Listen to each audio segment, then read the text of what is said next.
வந்திருக்கிற ஒவ்வொருவருக்கும் நான் என்னுடைய நன்றியை தெரிவித்துக் கொள்கிறேன். இந்த இடத்துல என்னை கொண்டு வந்த ஆண்டவர் இயேசுவுக்கு நான் நன்றி சொல்கிறேன். என்னுடைய நண்பர் மூலமாக ஆண்டவர் என்னை இந்த இடத்துல கொண்டு வந்தார். இந்த சபை நடத்துகிற ஆயர் அவர்களுக்கும், ஆமீன் அல்லேலூயா ஐயா அவர்களுக்கும், சபையார் மற்றும் சபை மணியார், கமிட்டி மெம்பர்ஸ் ஒவ்வொருவருக்கும் நான் நன்றி செலுத்துகிறேன். இந்த இடத்துல ஆண்டவர் என்னை இந்த இடத்துல கொண்டு வந்த கிருபைகளை நினைத்து நான் கர்த்தரை துதிக்கிறேன். வந்திருக்கிற ஒவ்வொருவருக்கும் இயேசு கிறிஸ்துவின் நாமத்தினாலே வாழ்த்துக்களையும் அன்பையும் தெரிவித்துக் கொள்கிறேன். இந்த நாளின் தலைப்பு, கர்த்தருடைய வார்த்தைக்கு நேராக செல்லலாம். இந்த நாளின் தலைப்பு, இயேசுவை பின்பற்றுங்கள். சொல்லுங்க,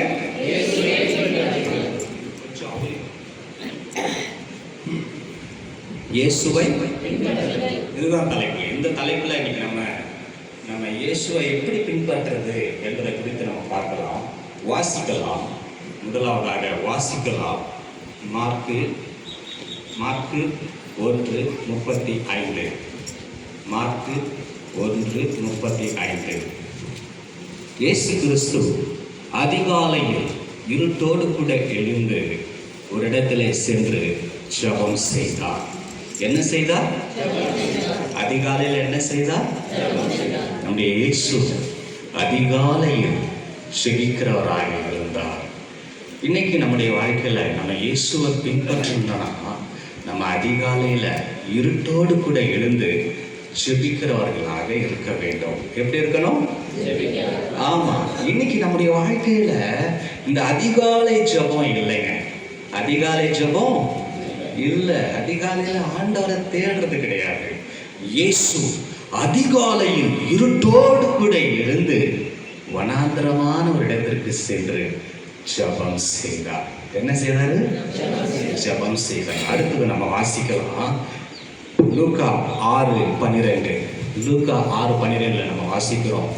இயேசு முழுவதும் ஜெபம் செய்தார். என்ன பண்ணாரு? முழுவதும், இரவு முழுவதும் ஜெபிக்கிறவராக இருந்தார். லூக்கா 22:39 முதல் 43 வரை நம்ம வாசிக்கிறோம். இயேசு கிறிஸ்து வழக்கத்தின்படி ஜெபிக்கிறவராக இருந்தார். எப்படி இருந்தாரு? வழக்கத்தின்படி ஜெபிக்கிறவராக இருந்தார். இயேசு அதிகாலையில இருட்டோட கூட எழுந்து ஜெபிக்கிறாரு. இயேசு இரவு முழுவதும் ஜெபிக்கிறார். இயேசு வழக்கத்தின்படி ஜெபிக்கிறார். அப்போ நம்ம தெரிஞ்சுக்க போறோம்னா, இயேசுனுடைய வாழ்க்கையில ஜெபம் இருந்தது. ஏங்க அவர் கடவுள் தான், அவர் ஏன் ஜெபிக்கணும்?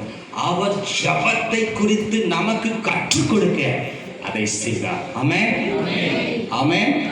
இப்ப நான் ஒரு கேள்வி கேட்க போறேன். ஜெபம் பண்ண உடனே என்ன நடக்குதுங்க?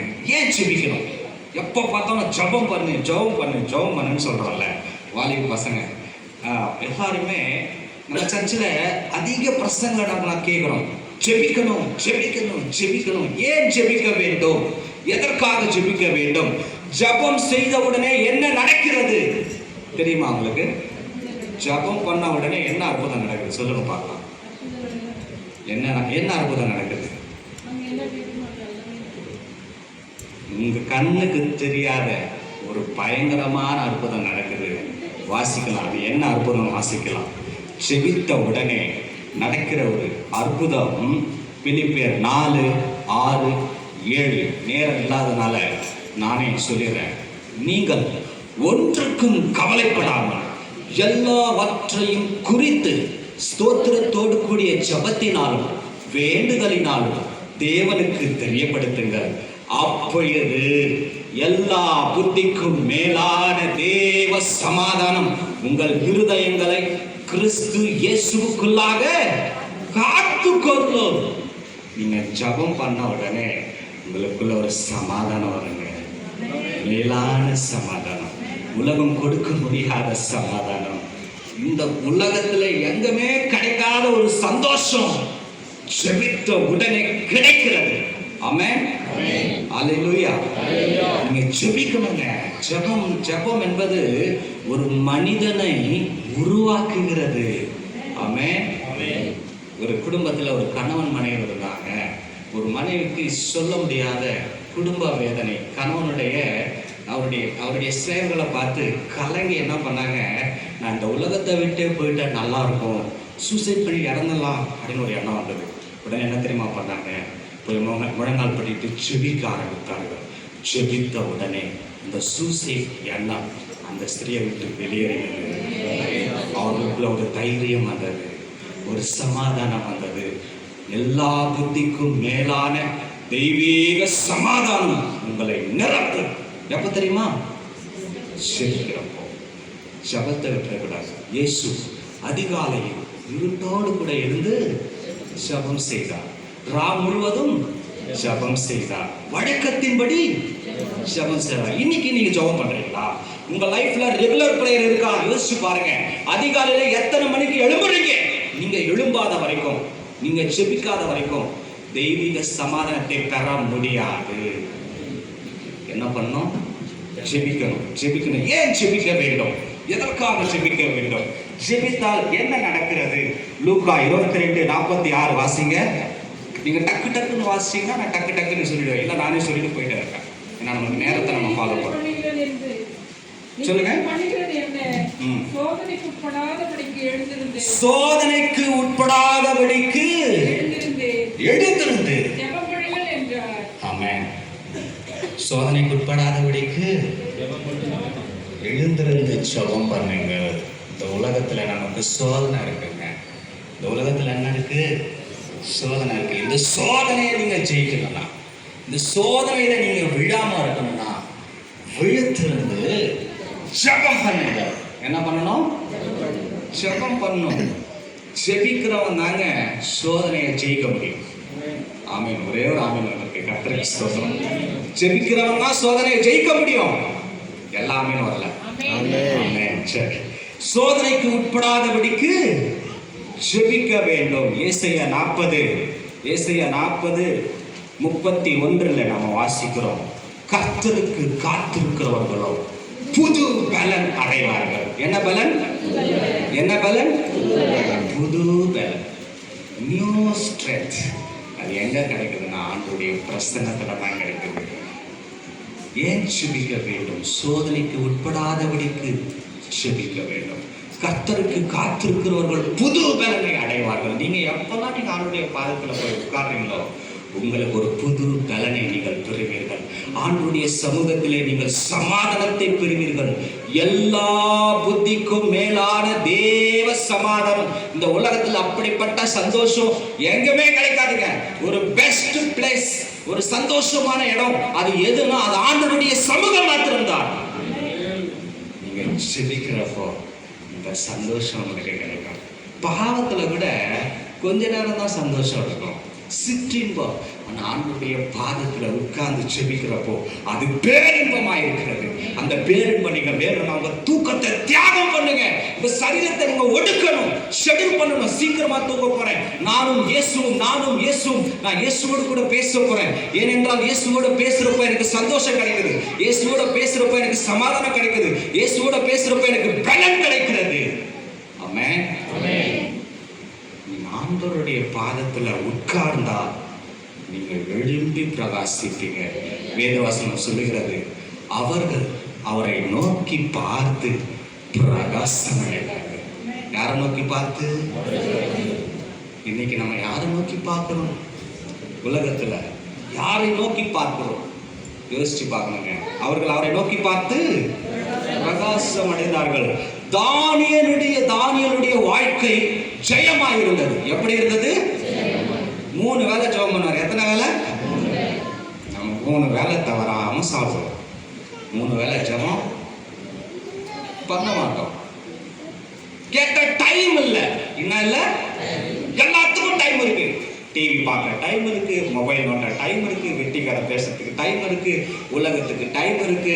24 ஹவர்ஸ்ல நம்ம எவ்வளோ நேரம் நம்ம ஆண்டவரோடு கூட பேசுகிறோம்? ஜெபத்திற்கு என்னுடைய நேரம் எவ்வளவு? யோசிச்சு பார்த்தா ஜெபம் பண்றதுக்கு மட்டும் டைம் இல்லை. எல்லாத்துக்கும் டைம் இருக்கு. மொபைலை வச்சு மணிக்கணக்காக நோண்ட டைம் இருக்கு, பேச டைம் இருக்கு, தூங்க டைம் இருக்கு, சாப்பிட்ட டைம் இருக்கு. ஜெபிக்கிறதுக்கு மாத்திரம் டைம் இல்லை. ஜெபிக்கிறதுக்கு மாத்திரம் நீங்க ஜெபிக்காத வரைக்கும் எழும்பி பிரகாசிக்க முடியாது. நீங்க எப்போ ஜெபிக்கிறவர்களா மாறுங்களோ நீங்க பெரிய காரியங்களை செய்வீங்க. இயேசு அதிகாலையில் இருட்டோடு கூட எழுந்து ஜெபித்தார். இயேசு ராம் முழுவதும் ஜெபித்தார். இயேசு வழக்கத்தின்படி ஜெபித்தார். டெய்லி ரெகுலர் பிரேயர் இருக்கணுங்க. Daily regular prayer. ஒரு நாள் ஜெபம் பண்ணுறது, அடுத்த நாள் விட்டுறது. ஒரு நாள் மட்டும் 5 மணிக்குள்ள எழுந்து ஜெபம் பண்ணணும், அடுத்த நாள் விட்டுரும். நோ, அப்படி கிடையாது.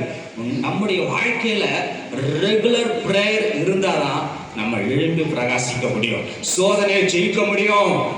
ஆமென். சோதனை யாரு?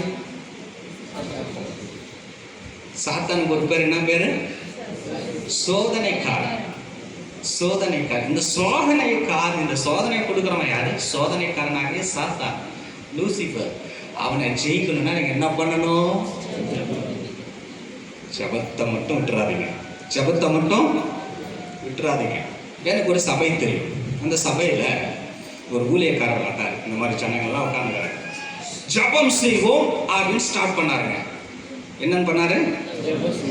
ஸ்டார்ட் பண்ணாரு. அப்படி கண்ணை மூடி ஜெபம் பண்ணி கண்ணை திறந்து பார்த்தா ஒருத்தருமே இல்லை, எல்லாம் வெளியே போயிட்டுக்கிறாங்க. என்னங்க ஏன்னு பார்த்தா அந்த ஏரியால கார்பரேஷன் வாட்டர் வருதான். இந்த கார்பரேஷன் வாட்டரை பிடிக்கிறதுக்கு எல்லாம் இருந்து ஓடிட்டாங்க. இன்னைக்கு என்னுடைய வாழ்க்கை ஜெபத்திற்கு முக்கியத்துவம் கொடுப்பது இல்லை, உலகத்துக்கு முக்கியத்துவம் கொடுக்குறோங்க. டிவிக்கு முக்கியத்துவம் கொடுக்குறோம், மொபைலுக்கு முக்கியத்துவம் கொடுக்குறோம். ஏதோ ஒரு தேவையே இல்லாத, என் வாழ்க்கைக்கு பிரயோஜனம் இல்லாத காரியங்களுக்கு என் நேரத்தை நான் கொடுத்து கொண்டிருக்கிறேன். நல்லா புரிஞ்சுக்கணும். உங்க டைம் எங்க நீங்க ஸ்பெண்ட் பண்றீங்க? உங்க நேரம் எங்கே போய் கொண்டிருக்கிறது? 8 மணி நேரம் டியூட்டிக்கு போறீங்களா? வீட்டுக்கு வரீங்களா? உங்களுக்கு ஃப்ரீ டைம் இருக்கா? அந்த ஃப்ரீ டைம் ஜெபம் பண்ணுங்க. இயேசுவோடு நடக்கிற ஒரு அனுபவத்துக்குள்ள நீங்களும் நானும் வர வேண்டும். அதற்காகத்தான் இந்த சபை. ஆமென். மிஞ்சி போன இந்த உலகத்துல எத்தனை நாள் உயிரோடு இருக்க போறோம்? ஒரே ஒரு வாழ்க்கை. இயேசுவோடு நடக்கலாமே, இயேசுவின் சத்தத்தை கேட்கலாமே, இயேசுவின் சித்தத்தை செய்யலாமே, இயேசுவின் பிரசன்னத்துல மகிழ்ந்திருக்கலாமே. ஆமென். செபிக்கிறவர்களாக இருக்க வேண்டும். செபிக்கணுங்க. செபித்தாதான் பெரிய காரியங்களை செய்ய முடியும். ஆமென். ஒரு உண்மையிலே நடந்த ஒரு சம்பவத்தை நான் சொல்றேன். சென்னையில ஒரு அழகான ஒரு குடும்பம், அவங்களுக்கு திருமணமானது. அவங்க ஷாலோம் மினிஸ்ட்ரின்னு சொல்லி ஒரு ஊழியத்தை ஸ்டார்ட் பண்ணாங்க. அவங்க ஜெபிக்கிறவர்களாக இருந்தாங்க. கணவன் மனைவி ஜெபிக்கிறவர்களாக இருந்தாங்க. அவங்க நல்லா டிகிரி படித்தாங்க, நல்லா வேலை பண்ணிட்டு இருந்தாங்க. ஆண்டவர் அவங்களுக்கு சொன்னார், நீங்கள் முழு நேர ஊழியத்துக்கு வரணும்னு சொன்ன உடனே அவங்க ஆண்டுடைய வார்த்தைக்கு கீழ்ப்படைந்து அவங்க என்ன பண்ணாங்கன்னா, குஜராத்தில் தாகூர் என்கிற ஒரு இடத்துல அவங்க ஊழியம் செய்ய ஆரம்பித்தார்கள். அங்கே பீல் மக்கள் அவங்க எப்படின்னா, அவங்க திருடுறவங்க, மந்திரம் பண்ணுறவங்க, அவங்க எல்லாரையும் கொலை பண்ணுறவங்க, அப்படிப்பட்ட மோசமான ஜனங்கள். அந்த ஜனங்கள் மத்தியில் இயேசு அவர்களை அனுப்பினார் ஊழியம் செய்யணும்னு சொல்லி. அவங்க ஜெபிக்கிறப்போ ஆண்டு அவங்களுக்கு வெளிப்படுத்தினார். ஒரு வீடை போய் வாடகை எடுக்கிறாங்க. அந்த வீட்டு வாடகை என்னன்னா, ரொம்ப சொற்பமான விலைக்கு அந்த வீடு வாடகைக்கு கொடுத்தாங்க. ஏன்னா அந்த வீட்டில் என்ன இருக்குதான், பேய் இருக்குதுன்னு சொல்லி அந்த ஜனங்களுக்கெல்லாம் பயம். இவங்க என்ன பண்ணாங்க, தைரியமாக போய் அந்த வீட்டை திறந்து ஜெபம் பண்ண ஆரம்பிச்சாங்க. இந்த ஜனங்கள்லாம் பார்க்குறாங்க, என்னப்பா இந்த வீட்டுக்கு வந்தவங்க நிறைய பேர் என்னென்னவோ ஆயிடுச்சு, இவங்களுக்கு மாத்திரம் எதுவுமே ஆகலைன்னு சொல்லி ஆச்சரியப்பட்டு என்ன விஷயம்னு சொல்லி கேட்க ஆரம்பிச்சாங்க. அவங்க சொன்னாங்க, நாங்கள் ஜெபிக்க ஆரம்பித்தோம், இயேசு இந்த வீட்டுக்குள் வந்தா பிசாசுல வெளியேறினது. ஆமென். அதை பார்த்து அந்த ஜனங்கள் இயேசுவை ஏற்றுக்கொண்டாங்க. இன்னைக்கு அந்த ஷாலோம் மினிஸ்ட்ரி 2 லட்சம் ஆத்துமாக்களை சம்பாதித்திருக்கிறது. 1000ங்களை பார்க்கும் சபைகளை கட்டியிருக்கிறது. ஜெபிக்காதவருக்கு நீங்க எழுப்ப முடியாதுங்க. ஜெபிக்காதவருக்கு நீங்க பெரிய காரியங்களை சாதிக்க முடியாது. இந்த ஷாலோம் மினிஸ்ட்ரி ஸ்டாஃபுக்கு மாத்திரமே 1 கோடி ரூபாய் சம்பளம் கொடுக்குறாங்க. கர்த்தர் சந்திக்கிறார். மூளையினால் சாதிக்க முடியாதது முயங்காலினால் சாதிக்கலாம். எப்போ பார்த்தாலும் என் கணவர் மாறல, என் மனைவி மாறல, என் பிள்ளைங்க மாறல, என் குடும்பம் மாறல, என் குடும்பம் ஆண்டவருக்கு பயப்படலைன்னு சொல்லி புலம்பி புலம்பி உங்க குடும்பத்தை பத்தி மற்றவங்க கிட்ட பேசி பேசி நேரத்தை வீணாக்குறது விட்டுட்டு ஆண்டவருடைய பாதத்தில் உட்கார்ந்து ஜெபம் செய்யுங்கள். ஜெபிக்கிறவன் பெரிய காரியங்களை செய்வான். ஜெபிக்காத வரைக்கும் வாழ்க்கையில ஒரு மாற்றமும் பார்க்க முடியாது. வாலிபனே, வாலிப தங்கை, ஆண்டவருக்கு கொடுத்திருக்கிற நேரத்தை ஆண்டவரோடு கூட செலவு பண்ணு. வாலிப வயதுல நீ வெற்றியுள்ள வாழ்க்கையை வாழ்ந்து காட்டுவார். ஆமென். இயேசு எப்படிப்பட்டவராக இருந்தார்? ஜெபிக்கிறவராக இருந்தார். முதல் பாயிண்ட், இயேசு எப்படிப்பட்டவராக இருந்தார்? ஜெபிக்கிறவராக இருந்தார். நான் ஒரு கேள்வி கேட்க போறேன். சாத்தான் எப்போ இது வேலை செய்வான் சொல்லுங்க பார்க்கலாம்.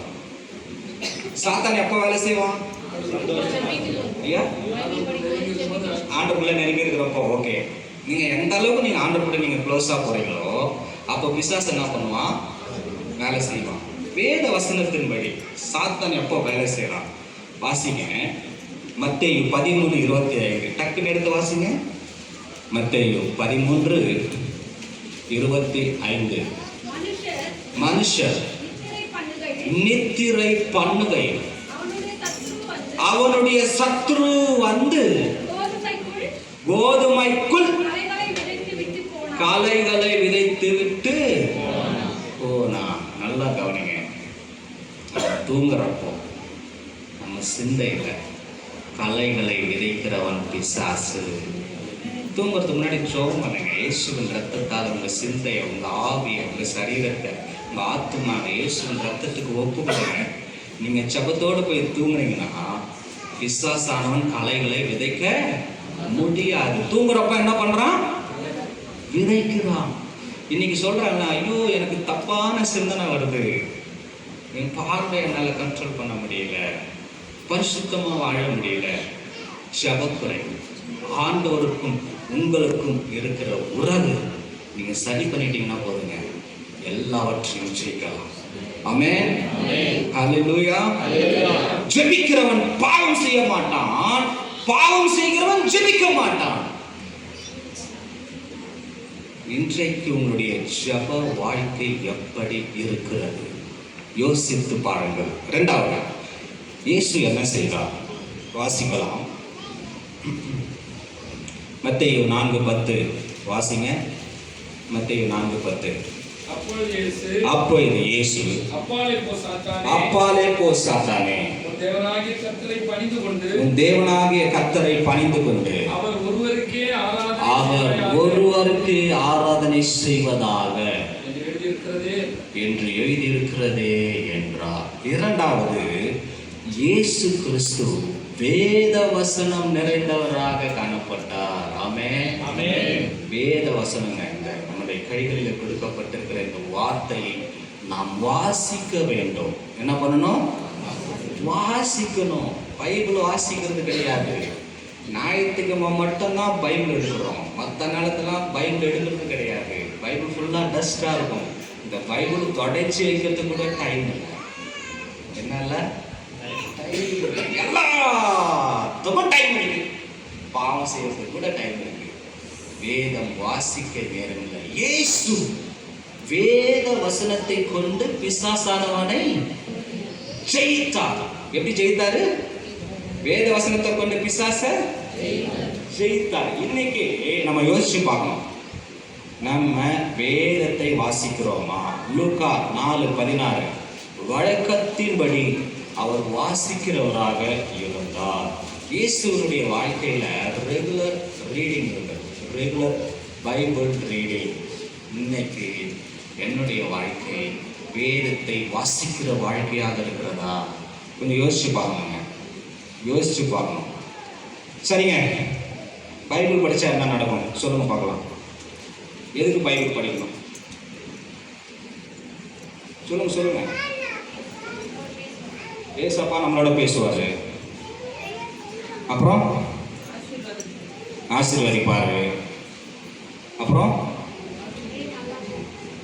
என்னங்க? சரி, நானே சொல்லிடுறேன், நல்லா கவனிங்க. இப்போ நான் உங்கள் கையில் வந்து ஒரு நோட் புக்கை கொடுத்து, ஒரு ஒயிட் பேப்பரை கொடுத்து, எதுவுமே எழுதாத ஒரு பேப்பரை கொடுத்து, அந்த புக்கையும் நான் கொடுக்குறேன், பைபிளையும் நான் கொடுக்குறேன். ரெண்டுத்துல ஏதாவது ஒன்று கிழியுங்க அப்படின்னு சொன்னால் நீங்கள் எதை கிழிப்பீங்க? காலி பேப்பரை. ஏன் இந்த பைபிளை கிழிக்கலாமா? ஏன் கிழிக்க மாட்டீங்க? அது ஏன் யாருடைய வார்த்தை? நல்லா கவனிங்க. ஆண்டவருடைய வார்த்தை இந்த பேப்பர்ல இருக்கிறப்பவே இவ்வளோ வேல்யூ கொடுக்குறமே, இந்த வார்த்தை எனக்குள்ள இருந்தா நான் எவ்வளோ பிரகாசிக்கிறவனா இருப்பேன். வார்த்தையை வாசிக்கிறது கிடையாது, வார்த்தையை பைபிள் படிக்கிறது கிடையாது. எத்தனை பேர் இங்க உட்காந்துக்கிறாங்க, ஒரு முறையாவது பைபிள் ஃபுல்லா படிச்சிருக்கீங்களான்னு கையை தூக்கணும்னு கேட்டா ஒரு சிலர் தான் இருப்போம். யாருக்காவது எப்பா நான் கண்ணா மூடத்துக்குள்ள ஒரு முறையாவது இந்த பைபிளை ஃபுல்லா படிச்சிடணும், இந்த ஆசை வரணுங்க. ஆண்டவர் நாம மகிமைக்காக சொல்றேன். 20 நாள்ல பழைய ஏற்பாடு முழுவதையும் படிக்க ஆண்டவர் எனக்கு உதவி செய்தார். ஒரு முறையாவது இந்த பைபிளை ஃபுல்லா படிச்சிருக்கீங்களா கேட்டா டைம். பிசாசு நேரத்தை திருடி கொண்டிருக்கிறான். அவனுக்கு தெரியுங்க, நீங்க ஜெபம் பண்ண ஆரம்பிச்சீங்கன்னா பெரிய ஆளா வந்துடுவீங்க. அவனுக்கு தெரியும், நீங்க பைபிள் படிக்க ஆரம்பிச்சிட்டா பிசாசுக்கு இடம் இருக்கு. இயேசுவானவர் வேத வசனங்களை கொண்டு பிசாசை ஜெயித்தார். ஆமென். ஏன் எதற்காக நாம் வேதத்தை வாசிக்க வேண்டும்? ஏன் பைபிள் படிக்க சொல்றோம்? வாசிங்க. யோவான் 17:17 உமது சத்தியத்தினாலே அவர்களை பரிசுத்தமாக்கும், உம்முடைய வசனமே சத்தியம். யாருக்கெல்லாம் பரிசுத்தமா இருக்கணும்னு ஆசை இருக்கு? உங்களுக்கு ஒரு ரகசியம், இந்த சத்தியம் உங்களை பரிசுத்தமாக்கும். இந்த சத்தியத்தை வாசிக்க வாசிக்க வாசிக்க எனக்குள்ள ஒரு பரிசுத்தம் வருங்க. இந்த வசனம் என்னை பரிசுத்தப்படுத்துகிறது. என்ன படுத்துது? இந்த வசனத்தால உங்க சிந்தையை நிரப்புங்க. இந்த வசனத்தால உங்க இருதயத்தை நிரப்புங்க. இந்த வசனத்தால உங்க சரீரத்தை நிரப்புங்க. இந்த வசனம் நிறைந்திருக்கிற போது அது என்ன செய்யும்? பரிசுத்தமாக்கும். பரிசுத்தம் வேணுமா? வசனத்தை வாசிங்க. நீங்க பரிசுத்தமா இருக்கணுமா? வசனத்தை எழுதுங்க, டைரியில எழுதுங்க. ஐயா, வசனத்தை எங்கெங்கேயோ நம்ம வைக்கிறோம். காலையில் எழுந்த உடனே மொபைலில் ஸ்டேட்டஸ் வைக்கிறோம், சந்தோஷம். வீட்டில எல்லாம் மாட்டி வைக்கிறோம், சந்தோஷம். மனசுல இருக்கிறதா? எத்தனை வசனம் உங்களுக்கு மனப்பாடமா தெரியும் அப்படின்னு சொன்னா எத்தனை வசனங்களை நம்ம சொல்ல முடியும்? ஒரு உலக பிரகாரமான பாடல்களை பாட சொன்னா அப்படியே மனப்பாடமா பாடுவோம். எத்தனை வசனங்களை என் மனதில் நான் வைத்திருக்கிறேன். வேத வசனங்களை நீங்க வாசிக்க வாசிக்க வாசிக்க இந்த வசனத்தை நீங்க மனப்பாடம் பண்ணணும். என்ன பண்ணணும்? எழுதணும். அதுக்குன்னு ஒரு டைரி பண்ணணும். ஒவ்வொரு நாளும் ஒரு வசனத்தை நீங்க எழுதணும். நீங்க எழுத ஆரம்பிக்கிற போது பரிசுத்த ஆவியானவர் கிரியை செய்வார். ஆமென். இயேசு எழுதினாருங்க. எங்க தெரியுமா எழுதினாரு? இந்த ஸ்திரீ, பாவம் செய்த ஸ்திரீ என்ன பண்ணாரு? தலையை தொட்டு என்ன எழுதியிருப்பாரு? ஆனா எழுதினாரு. அவர் எழுத ஆரம்பிச்ச உடனே அங்கே பாவத்திற்கு ஒரு விமோச்சனம் வந்தது. மரண தண்டையில் இருந்த பெண் காப்பாற்றப்பட்டார். நீங்க எழுத ஆரம்பிச்சீங்கன்னா, ஆண்டுடைய வசனங்களை நீங்க எழுத ஆரம்பிச்சீங்கன்னா உங்களுக்குள்ள ஒரு எழுப்புதல் வரும், உங்களுக்குள்ள ஒரு பரிசுத்தம் வரும். ஆமென். அப்ப வேத வசனம் வாசிச்சா என்ன நடக்கிறது? என்னை பரிசுத்தப்படுத்தும். இரண்டாவது, எதற்காக நான் வேதத்தை வாசிக்க வேண்டும்? அப்போஸ்தலர் 17:11 வாசிங்க. அப்போஸ்தலர் 17:11 டக்குன்னு வாசிங்க. அந்த பட்டணத்தார் காரியங்கள் இப்படி இருக்கிறதா என்று மனோவாஞ்சையாய் வசனத்தை ஏற்றுக்கொண்டு காரியங்கள் இப்படி இருக்கிறதா என்று நல்லா கவனிங்க. எப்படி சொல்லுங்க பார்க்கலாம். எல்லாம் சொல்லுங்க.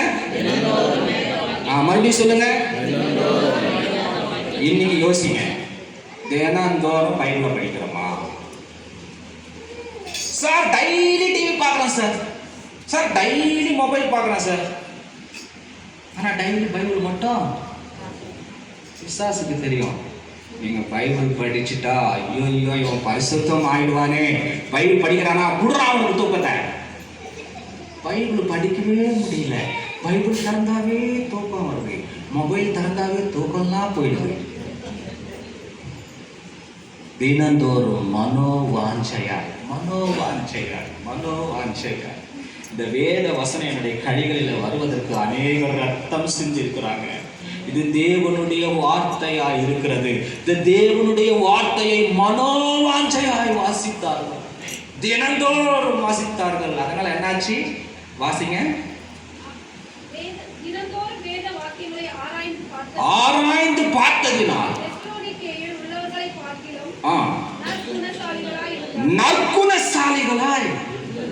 நற்குணசாலிகளாய் இந்த வேத வசனத்தை நீங்க ஆராய்ந்து பார்த்தீர்கள் என்றால் நீங்கள் நற்குணசாலிகளாய் மாறுவீர்கள்.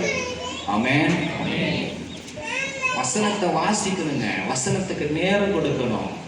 இந்த வேத வசனத்தை நீங்க வாசிக்க வாசிக்க வாசிக்க நீங்க நற்குணசாலிகளா நீங்க இருப்பீங்க. சங்கீதம் 119:11 நம்ம வாசிக்கிறோம், நான் பாவம் செய்யாதபடிக்கு உம்முடைய வார்த்தையை இருதயத்தில் வைத்து வைத்தேன். யோவான் 8:32 நம்ம வாசிக்கிறோம், சத்தியத்தையும் அறிவீர்கள், சத்தியம் உங்களை விடுதலையாக்கும். ஆமென். நான் ஒரு கேள்வி கேட்க போறேன். வேத வசனம் பேசுமாங்க? பேசுமா? எப்படி பேசும்? வேதவசனம் பேசுமா? என்னுடைய வாழ்க்கையில் நான் ஒரு சாட்சி சொல்கிறேன். என்னுடைய வாலிப காலங்களில் நான் ஆண்டவருக்காக நிற்கணும்னு ஆசைப்படுவேன்.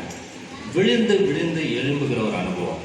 அப்போ நான் ஆண்டவர்கிட்ட சொல்கிறேன், ஏசப்பா நீங்கள் எனக்கு வேணாம், ஏன்னா நான் உமக்காக நான் நிற்கணும்னு நினைக்கிறேன், என்னால் முடியல, நான் விழுந்து விழுந்து எழும்புறேன், அதனால் நீங்கள் என்னை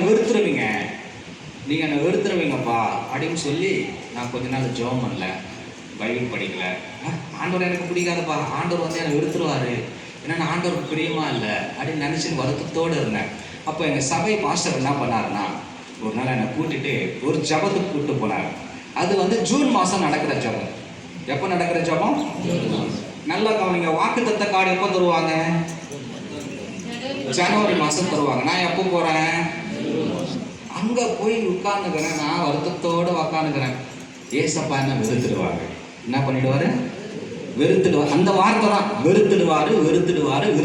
இதே வார்த்தை தான் என் மனசுக்குள்ள போயிட்டு இருந்தது. அங்கே என்ன பண்ணாங்க, வந்த உடனே ஒரு கார்டு கொடுக்க ஆரம்பித்தாங்க, வசன கார்டு. அது என்ன வாசிங்க, இந்த வசனம் என்னன்னா நீங்கள் வாசிக்கலாம். ஏசையா 41:9. நான் வாசிக்கலாமா? ஏசையா 41:9. நான் பூமியின் கடையாந்தரங்களில் இருந்து உன்னை எடுத்து அதன் எல்லைகளில் இருந்து அழைத்து வந்து நீ என் தாசன், நான் உன்னை தெரிந்து கொண்டேன், நான் உன்னை வெறுத்து விடவில்லை. இந்த வசனத்தை படித்த உடனே கண்களிலே கண்ணீர் வந்தது. ஆண்டவரே, நீங்க என்ன வெறுக்கலையாப்பா? மறுபடியும் ஆண்டவரை தேட ஆரம்பித்தேன். அல்லேலூயா. வேத வசனம் உங்களை உயிர்ப்பிக்கும், வேத வசனம் உங்களை பரிசுத்தமாக்கும், வேத வசனம் உங்களை உருவாக்கும். ஆமென். வசனத்தை வாசிக்கணுங்க. பாவம் செய்யாதபடிக்கு உடைய வார்த்தை என்னை காப்பாற்றும். பாவம் செய்யக்கூடாதா? வெறும் அப்படியே பைபிள் வசனம் அப்படியே வாசிச்சு அப்படியே கண்ண போடுறது கிடையாது. வசனத்தை மனப்பாடம் பண்ணணும். ஒரு வசனத்தையும் மனசுல ஸ்டோர் பண்ணி வைக்கணும், ரிமெம்பர் பண்ணிட்டே இருக்கணும், வசனத்தை பேச ஆரம்பிக்கணும். ஜாய்ஸ் பேயர் என்ன பண்ணுவாங்க, காலையில் எழுந்தோடனே 200 வசனத்தை சொல்லுவாங்க.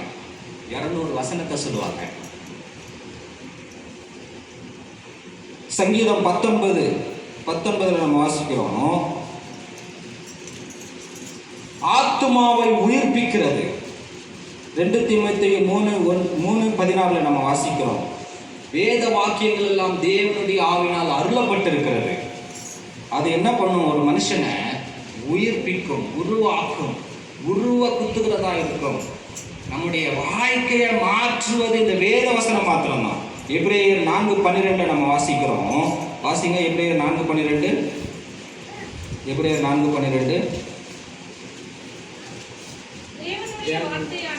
தேவனுடைய வார்த்தையானது நல்லா நல்லா கவனிங்க, நல்லா கவனிங்க. ஜீவனும் அப்புறம் வல்லமையும் உள்ளதாயும் இருபுறமும் கருப்புள்ள எந்த பட்டயத்தையும் கருக்கானதாயும் நல்லா கவனிங்க, ஆத்துமாவையும் ஆவியையும் கணுக்களையும் ஊனையும் பிரிக்கத்தக்கதாக உருவ குத்துகிறதாயும் இருதயத்தின் நினைவுகளையும் யோசனைகளையும் வகையறுக்கிறதாக இருக்கிறது. அப்போ நல்லா கவனிங்க, இந்த வசனம் ஜீவன் உள்ளது, இந்த வசனம் வல்லமை உள்ளது, இந்த வசனம் உயிர்ப்பிக்கிறது, இந்த வசனம் உருவாக்குகிறது, இந்த வசனம் பரிசுத்தத்தை கொண்டு வருகிறது, இந்த வசனம் பிசாசை ஜெயிக்க வைக்கிறது. கேட்டா பைபிள் படிக்க டைம் இல்லை. இரண்டாவது ரகசியம், நீங்க வேத வசனத்தை வாசிக்க வாசிக்க மனப்பாடம் பண்ண அந்த வேத வசனத்தை உங்க நாவினால அறிக்கையிட நீங்கள் பெரிய காரியங்களை செய்வீர்கள். ஆமென். இயேசு வேத வசனம் நிறைந்தவராக காணப்பட்டார். எப்படி காணப்பட்டார்? ஆமா, நீங்க வேத வசனத்தை கொண்டு பிசாசு கிட்ட பேசுறீங்க. எப்படி பேசணும்? வேத வசனத்தை கொண்டு பேசணும். இப்போ உங்ககிட்ட உங்க எதிராளி வந்தானா, அந்த எதிராளியை நீங்க போராடி ஜெயிக்கிறதுக்கு உங்களுக்கு ஒரு பட்டயம் இருக்கு. அந்த பட்டயத்தை நீங்க உரையில வைத்துக்கொண்டு உங்க எதிராளி வந்து உங்ககிட்ட வந்து போராடுறான். நீங்க பட்டயத்தை எடுக்காம போராடினீங்கன்னா அந்த எதிராளி என்ன பண்ணுவான்? நம்மளை கொண்டுட்டு போயினே இருப்பான். அப்ப நம்ம என்ன பண்ணோம்? இந்த பட்டயமாகிய வேத வசனத்தை எடுக்கணும்.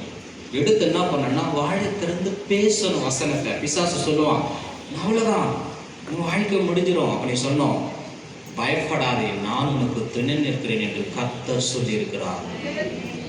ஓடிடுவான் பிசாசு. பிசாசு சொல்லுவான், அவ்வளவுதான், நீ எழும்பவே முடியாது, அவ்வளவுதான், இந்த பாவத்தை விட்டு நீ வெளியே வர முடியாது. அப்ப நீ சொன்னோம், உலகத்தில் இருக்கிறவனை பார்க்கணும், என்னில் இருக்கிறவர் பெரியவர். இந்த வசனத்தை எடுத்து அப்ளை பண்ணணும். என்ன பண்ணணும்? அப்படி சொல்றது கிடையாது, ஐயோ என்னால முடியாதுப்பா, பரிசுத்தமா வாழ முடியாது. உங்க நாவிலிருந்து பேசுகிற ஒவ்வொரு வார்த்தைக்கும் வல்லமை இருக்கிறது. ஆமென். மூன்றாவது சொல்றதுக்கு முன்னாடி நான் ஒரு விஷயத்தை சொல்ல போறேன். போன வாரம் ஐயா என்ன மெசேஜ் கொடுத்தாருன்னு கேட்டா நீங்களா என்ன சொல்லுவீங்க? ஒரு சிலருக்கு ஞாபகம் இருக்கும். இப்போ நான் பேசுறது ஒரு 5 நிமிஷம் கழிச்சு கேட்டா, என்னப்பா பிரதர் மெசேஜ் கொடுத்தாருன்னா, மெசேஜ் கொடுத்தாருப்பா. ஏன் முதல்ல பிசாசானவன் தூங்குறப்போ கலைகளை விதைக்கிறான். ரெண்டாவது பிசாசானவன் என்ன தெரியுமா பண்றான்? வசனத்தை திருடுகிறான். உங்க மனசுல இருக்கிற வசனத்தை திருடிடுவான். நீங்க பாவம் பண்றப்போ ஒரு வசனமும் ஞாபகம் வராது. வசனத்தெல்லாம் மறந்துட்டு என்ன பண்ணுவீங்க? துணிகரமா பாவம் செய்வீங்க. அப்ப நீங்க என்ன பண்ணணும்? வசனத்தை மனப்பாடம் பண்ணணும், வசனத்தை ஞாபகம் வைத்துக் கொள்ளணும், வசனத்தை இருதய பலகைகளை எழுதி வைக்கணும். அப்போ என்ன, நீங்க பிசாச ஜெயிக்கலாம். சரி, மூன்றாவது, இயேசு எப்படிப்பட்டவராக இருந்தார்? நான் ஒரு கேள்வி கேட்க போறேன், யார் சொல்றீங்கன்னு பாருங்க. இயேசு அப்பா பத்தி எல்லாருக்கும் தெரியும். இயேசு வாழ்ந்த நாட்களில் அவருடைய சீஷர்களையும் ஜனங்களையும் பார்த்து, இதை கேளுங்கப்பா அப்படின்னு சொன்னார். இந்த விஷயத்த நீங்க கேளுங்க அப்படின்னு சொல்லி என்ன கேட்க சொன்னார்? சொல்லுங்க பார்க்கலாம். என்ன கேட்க சொன்னார்? இயேசு சீஷர்களிடத்துல நீங்க இதை கேளுங்க, என்ன கேட்க சொன்னார்? என்ன கேட்க சொன்னாரு? இல்ல. சரி, இந்த வசனத்தை சொன்னா நீங்களே சொல்லிடுவீங்க. தகப்பனிடத்துல மீனை கேட்டால் பாம்பை கொடுப்பாரு. இப்ப சொல்லுங்க, என்ன கேட்க சொன்னாரு? அப்ப என்ன கேட்க சொன்னாரு? பரிசுத்த ஆவியை கேட்க சொன்னாரு. என்ன கேட்க சொன்னாரு? நம்ம அதை கேட்கறது கிடையாதுங்க. எப்போ பார்த்தாலும் உலக காரியம் தான். எனக்கு அதை கொடுங்க, இதை கொடுங்க, இதை கொடுங்க, இதை கொடுங்க. இயேசு சொன்ன வார்த்தை, பரிசுத்த ஆவியை நீங்கள் கேளுங்கள். ஏன் சொன்னாரு அப்படின்றத நான் பின்னாடி சொல்றேன். மூணாவது நான் என்ன சொல்ல போறேன்னா, இயேசு கிறிஸ்து பரிசுத்த ஆவியானவராலே நிறைந்தவராய் காணப்பட்டார். முதலாவது இயேசு ஜெபிக்கிறவராக காணப்பட்டார். இரண்டாவது இயேசு வேத வசனம் நிறைந்தவராக காணப்பட்டார். மூன்றாவது இயேசு பரிசுத்த ஆவியானவராலே நிறைந்தவராய் காணப்பட்டார். வாசிக்கலாம், அந்த வசனத்தை எடுக்கலாம், வாசிக்கலாம். லூக்கா 4:1 வாசிங்க. லூக்கா 4:1. இயேசு பரிசுத்த ஆவியினாலே நிறைந்தவராய், இயேசு பரிசுத்த ஆவியானவராலே நிறைந்தவராய் யோர்தானை விட்டு திரும்பி. போதும், இது போதும். அப்போ இயேசு எப்படி இருந்தாரு? பரிசுத்த ஆவியானவராலே. இன்னைக்கு நம்ம எப்படி இருக்கிறோம்? நமக்குள்ள என்ன நிறைந்திருக்கிறது? உலகம் நிறைந்திருக்கிறது, உலக காரியம் நிறைந்திருக்கிறது. இயேசு பரிசுத்த ஆவியானவராலே நிறைந்தவராய் காணப்பட்டார். என்ன ஒரு அனுபவங்க, என்ன ஒரு அனுபவம். இன்னைக்கு நான் பரிசுத்த ஆவியினாலே நிறைந்து காணப்படுகிற அனுபவம் எனக்குள்ள இருக்கிறதா? ஆண்டுடைய பிரசன்னத்தை நான் உணர்றேன்னா? ஆண்டவருடைய பரிசுத்த ஆவியானவர் எனக்குள்ள இருக்கிறாரா? நம்ம யோசிச்சு பார்க்கணும், யோசிச்சு பார்க்கணும். பரிசுத்த ஆவிக்குள்ள நிரப்புனா என்ன நடக்கும்? என்ன நடக்கும்? இயேசு பரிசுத்த ஆவியில நிறைந்தவராய் காணப்பட்டதால பிசாசை ஜெயித்தார். ஆமென். பாவத்தை ஜெயித்தார். ஆமென். வேதவசனம் 2 கொரிந்தியர் 3:17 நம்ம வாசிக்கிறோம். ஆவியானவர் எங்கேயோ அங்கே விடுதலை உண்டு. அப்போஸ்தலர் 1:8 நம்ம வாசிக்கிறோம். பரிசுத்த ஆவியானவர் உங்களிடத்துல வரும்போது நீங்கள் பலனடைந்து எப்படி இருப்பீங்க? சாட்சிகளா இருப்பீர்கள். ஏசாயா, இதுதான் முக்கியமான வசனம். சரி, பரிசுத்த ஆவி எதுக்குங்க வேணும்? சொல்லுங்க பார்க்கலாம். பரிசுத்த ஆவி எதுக்கு வேணும்? பரிசுத்த ஆவியானுடைய வேலைகள் என்ன? பரிசுத்த ஆவியானவர் எதற்காக இந்த உலகத்திற்கு கொடுக்கப்பட்டார்? ஏன் தெரியுமா? இயேசுவோடு கூட நடக்க, இயேசுவை போல் வாழ, இயேசுவை பின்பற்ற, இயேசுக்குள் நிலைத்திருக்கத்தான் பரிசுத்த ஆவியானவர் கொடுக்கப்பட்டிருக்கிறார். ஆமென். இந்த இயேசுவை எனக்குள்ள உருவாக்கணுங்க, அதுதாங்க அவருடைய வேலையே. பரிசுத்த ஆவியானவருடைய வேலை அதுதான். இயேசுவின் சுபாவம் எனக்குள்ள வரணும். இயேசுவை போல நீங்களும் நானும் இயேசுவின் சிஷ்யர்களா மாறணும். அதற்கு தான் இயேசு சொன்னாரு, பரிசுத்த ஆவியை கேளுங்கப்பா. எனக்கு வீடு வேணும், பங்களா வேணும், கார் வேணும், வேலை வேணும், நல்ல பொண்ணு வேணும், நல்ல பையன் வேணும், உலகத்துக்குரிய காரியங்களை கேட்கணும். என்னைக்காவது ஆண்டவரே உங்க பரிசுத்த ஆவியை எனக்கு தாங்க, நீங்க எப்படி பரிசுத்த ஆவியானவராலே நிறைந்தவராய் காணப்பட்டீரோ நானும் ஒவ்வொரு நாளும் பரிசுத்த ஆவியானவராலே நிறைந்த ஒரு அனுபவத்துக்குள்ள வர வேண்டும். எங்க வரோம்? டிவியை திறந்தா பிக் பாஸ், சீரியல், சினிமா, இதுக்கே போது டைம் எல்லாம். பரிசுத்த ஆவி நிரம்பி இல்லை, உலக காரியம் நிரம்பி இருக்கிற ஒரு வாழ்க்கையில வாழ்ந்து கொண்டிருக்கிறோம். எங்கு பார்த்தாலும் பாவம் நிறைந்திருக்கிறது. இன்றைக்கு கர்த்தருக்கு பயப்படுகிற பயம் இல்லை. ஏன் இல்லை? 10 மணிக்கு ஆராதனா 11 மணிக்கு தான் வரும். டெய்லி ஜெபம் பண்ணணும்னு தெரியும், பண்ண மாட்டோம். டெய்லி பைபிள் வாசிக்கணும்னு தெரியும், பண்ண மாட்டோம். ஏன்? கர்த்தருக்கு பயப்படுகிற பயம் இல்லை. இந்த சரீரத்தை துணிகரமாய் பாவத்தோடு கூட வாழ்ந்து கொண்டிருக்கிறோம். ஏன் கர்த்தருக்கு பயப்படுகிற பயம் இல்லை? ஏன் இல்லை? பரிசுத்த ஆவியானவர் தான் என்ன செய்வாரு? அவருடைய வேலைகள் என்ன? ஒரு வசனத்தை நம்ம வாசிக்கலாம். ஏசாயா 11:2 வாசிங்க. ஏசாயா 11:2. ஏசாயா 11:2. நல்லா கவனிங்க. ஞானத்தையும் உணர்வையும் அருளும் ஆவியும் ஆலோசனையும் பலனையும் அருளும் ஆவியும் அறிவையும். இந்த வசனம் தாங்க எனக்கு ரொம்ப பிடிச்சிருக்கு. கர்த்தருக்கு பயப்படுகிற பயத்தையும் அருளும் ஆவியுமானவர். ஆமென். கர்த்தருக்கு பயப்படுகிற பயத்தை கொடுக்கிறவர் பரிசுத்த ஆவியானவர். அதுக்கு முன்னாடி பாருங்க எத்தனை ஆசீர்வாதம். ஞானம் கிடைக்கிறது, அறிவு கிடைக்கிறது, உணர்வு கிடைக்கிறது, ஆலோசனை கிடைக்கிறது, பலன் கிடைக்கிறது. கர்த்தருக்கு பயப்படுகிற பயத்தை கொடுக்கிறவர் பரிசுத்த ஆவியானவர் தான். நீங்க கேட்கணும், ஆண்டவரே எனக்கு கர்த்தருக்கு பயப்படுகிற பயத்தை தாங்கப்பா, நான் ஒவ்வொரு நாளும் இன்னும் பரிசுத்தமா இருக்கணும், நான் இன்னும் உமக்கு பயந்து ஜீவிக்கணும். சங்கீதம் 128 நம்ம வாசிக்கிறோம், ஒரு மனுஷன் கர்த்தருக்கு பயந்தால் எப்படிப்பட்ட ஆசீர்வாதங்கள் கிடைக்கும் என்று எல்லாருக்கும் தெரியும். அந்த ஆசீர்வாதங்கள் உங்களுக்கு வேணுமா? கர்த்தருக்கு பயப்படுகிற பயம் தேவை. கர்த்தருக்கு பயப்படுறதுன்னா என்ன? தீமையான காரியங்களை வெறுப்பது. அப்ப தீமையான காரியங்களை வெறுக்கணும்னா என்ன வேணும்? கர்த்தருக்கு பயப்படுகிற பயம். அந்த பயத்தை கொடுக்கிறவர் பரிசுத்த ஆவியானவர். நீங்க கேட்கணும், தாகமா கேட்கணும், பரிசுத்த ஆவியானவருக்குள்ள ஊற்றுங்கப்பா. இயேசு பரிசுத்த ஆவியானவராலே நிறைந்தவராய் காணப்பட்டார். இயேசுவின் வஸ்திரத்தை தொட்டாவே என்ன நடக்குது? சுகம் நடக்கிறது. அப்போ எந்த அளவுக்கு பரிசுத்த ஆவியினால் நிறைந்தவராய் இருப்பார். உங்க வஸ்திரத்துல ஆண்டோடைய பிரசன்னம் இருக்கிறதா? உங்க வஸ்திரத்துல ஆண்டோடைய வல்லமை இருக்கிறதா?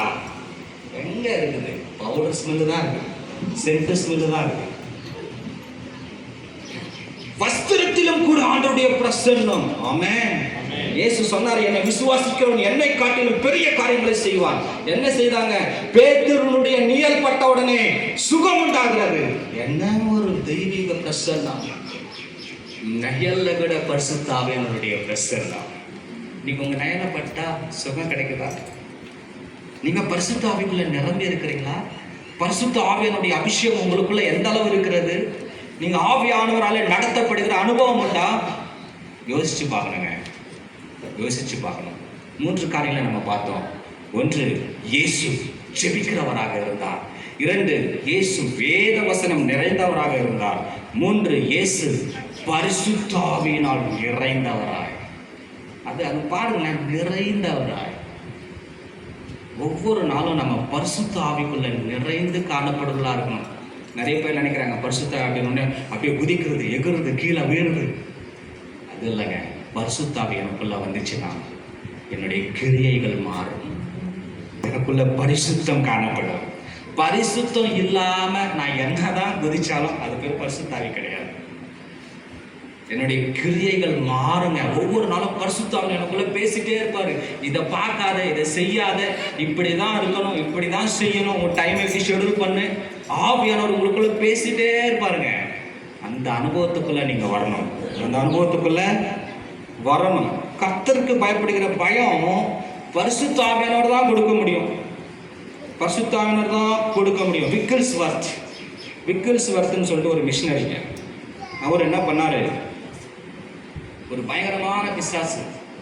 இந்த பிசாசை விரட்ட யாராலையும் முடியல. அவர் என்ன பண்ணுவாரு? ஒவ்வொரு நாளும் ஜெபம் பண்ணுவாரு.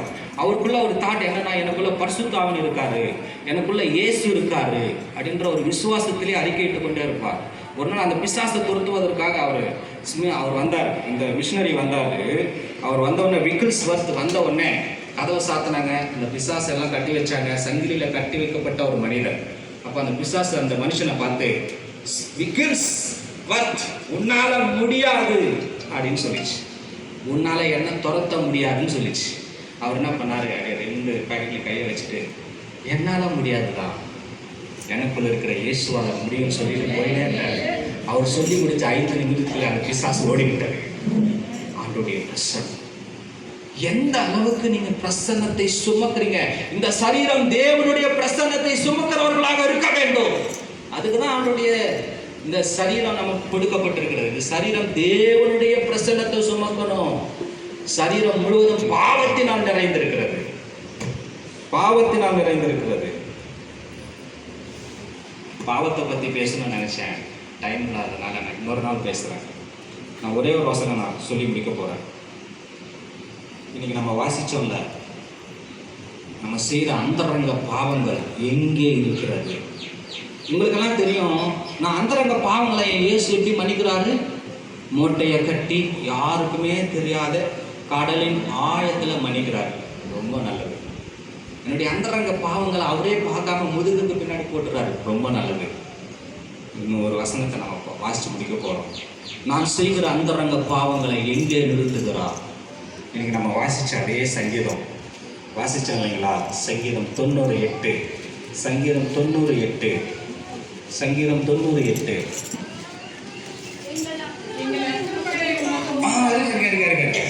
எங்கள் அக்கிரமங்களை யாருக்கு முன்பாகவும்? ஆண்டவருக்கு முன்பாகவும்.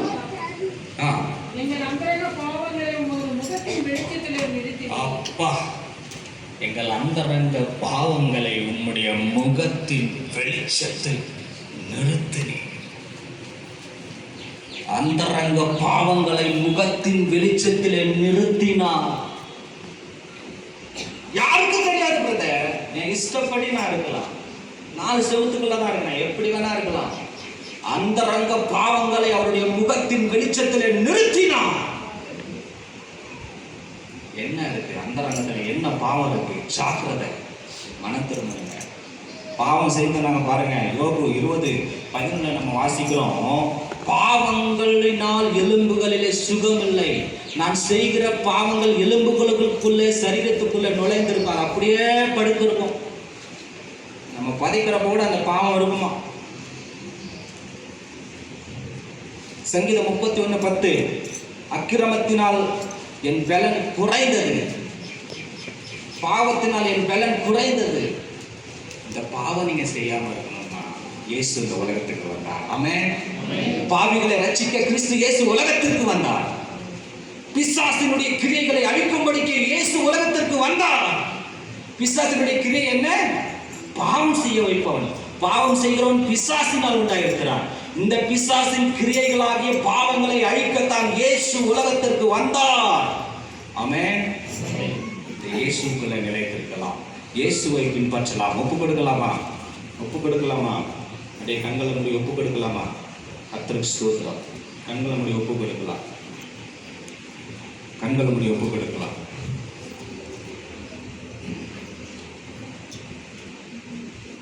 ஜெபிக்கலாம்.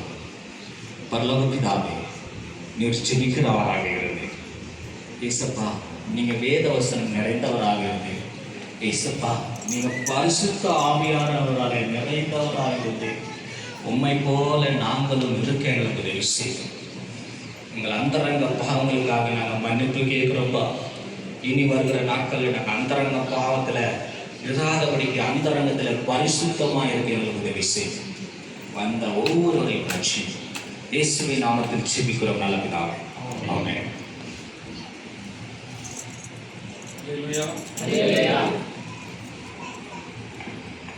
அல்லேலூயா. இந்த நாளிலும் வாலிபர் ஞாயிறிலே நம்முடைய அழைப்பின் பேரிலும் ஆண்டவருடைய கிருபையினாலும் வருகை தந்து ஆண்டவருடைய இறை வார்த்தையை வழங்கிய திரு மரிதாஸ் ஐயா அவர்களுக்கு திருச்சபையின் சார்பாக மீண்டும் அன்பின் நன்றிகளை தெரிவித்துள்ளோம். ஆண்டவருடைய இறை வார்த்தை கேட்டு நாம் எழுந்து நின்று நம்முடைய